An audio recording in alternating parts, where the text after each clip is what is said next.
Hello everybody, Dangerous Person here, and today I thought I would release a quick video about two shotguns I see in Battlefield 3 that just aren't getting enough love in these days, the Saiga12K and the M1014. So let's start off with the Saiga.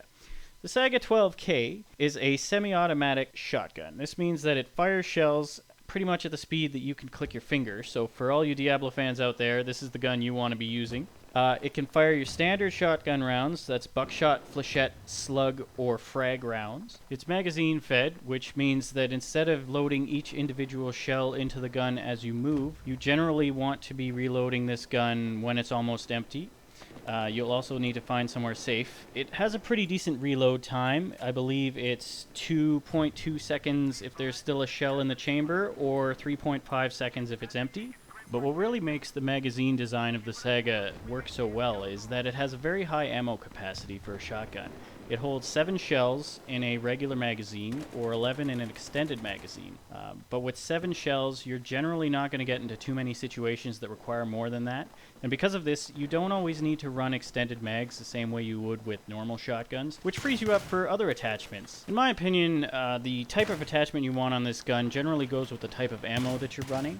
Between the 4 types of ammo, I prefer buckshot or slugs over flechettes or frag rounds for this weapon. The reason I say this is because the gun has a very high rate of fire. It shoots very quickly, and flechette rounds are better for penetrating through cover and people, but if you're firing really quickly, you don't have as much need to make every shot count. So you don't necessarily have to get through a big cluster of people all in one shot. You can follow up very quick subsequent shots and take everybody in the room out. Frag rounds I don't really use because I just don't care for them very much. They used to be powerful back in the USAS days, but now they're kind of nerfed, and they just don't work as well as they used to, so I generally skip them. So attachments I like to use with buckshot. The tactical light works really well in close quarter combat type maps. I recommend the tac light over the laser sight just because you don't need to worry about hipfire accuracy so much if you're firing buckshot rounds, because it fires in a cone spread, so you don't really need to worry about being too accurate. Also, because the gun fires so quickly, missing your first shot isn't necessarily the death sentence that it usually is with pump actions, for instance. Another good attachment with this gun is the extended mag. I know I said before that you don't need it, but that doesn't necessarily mean that you don't want to use it. It is very good if you plan on clearing out big rooms full of enemies all at once. Because this is a magazine-fed gun and you have to take a bit more time to reload, you can't just reload on the move.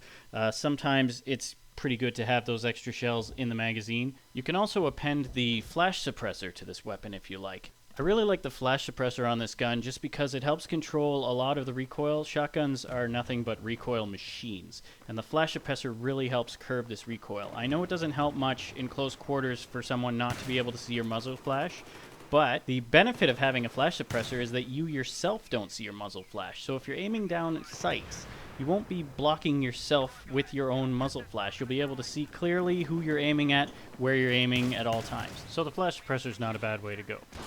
Whenever I'm running slugs on this gun, it feels like I'm firing a very large magnum. It becomes a high output, high damage death machine of a gun.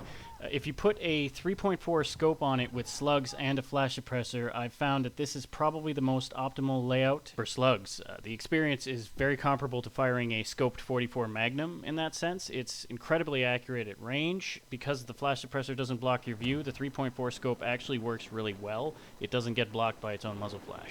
Now, something to remember with the Saiga is that slug rounds, unlike pump-action shotgun slug rounds, won't kill in one hit generally. It does, I believe, 75 damage. What this means is that you need to double tap all of your shots with the Saiga in order to ensure that the person dies. But this isn't something that's hard to get used to. It's actually a very easy, quick sort of double click whenever you shoot it instead of single clicking it.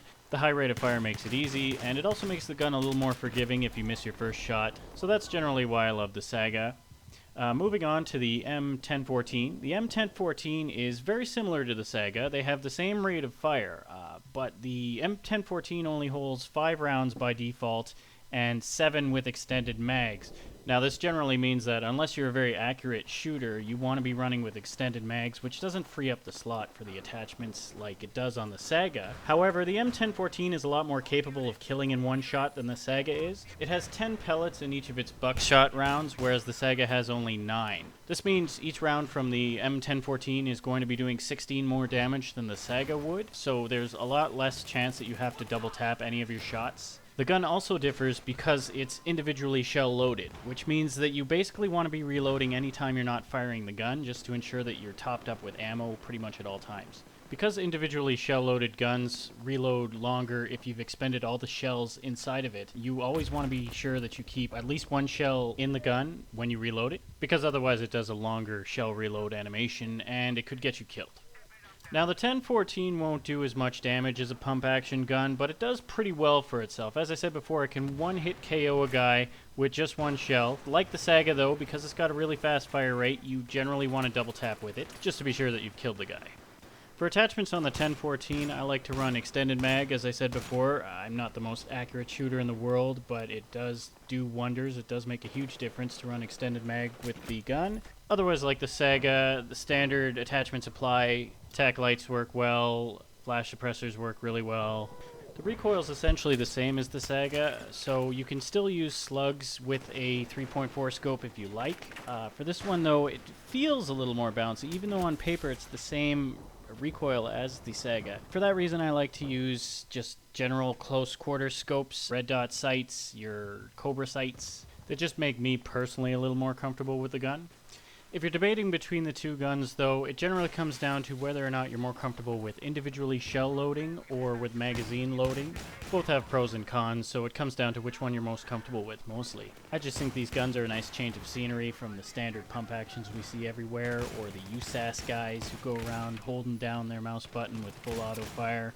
They offer excellent variety, they're very adaptable to different situations, so try them out. They're very fun guns to use, very easy to learn. One thing that I really like about these two guns is that they really work well on the new close quarters maps. So give them a shot. If you like the Dow, you'll probably like these as well. They're pretty similar. The Dow is very comparable to the M1014 if you're used to individual shell loading. But I think the semi-auto shotgun category as a whole needs a little bit more re-investigating. It has a lot more potential than people give it credit for. So try it out for yourself. See how you like the guns. I can't stop using them. They're definitely my go-to shotguns for the game. You can sort of get a gist for the play style of these guns in the video that's included here. So go nuts, have fun. So that about wraps it up for this video, guys. Once again, I am Dangerous Person. I will hopefully see you guys out on the battlefield trying out these new pieces of ordnance. Well, I should say they're not really new. They've been with us the whole time. But they're really good, so get at 'em. Peace out.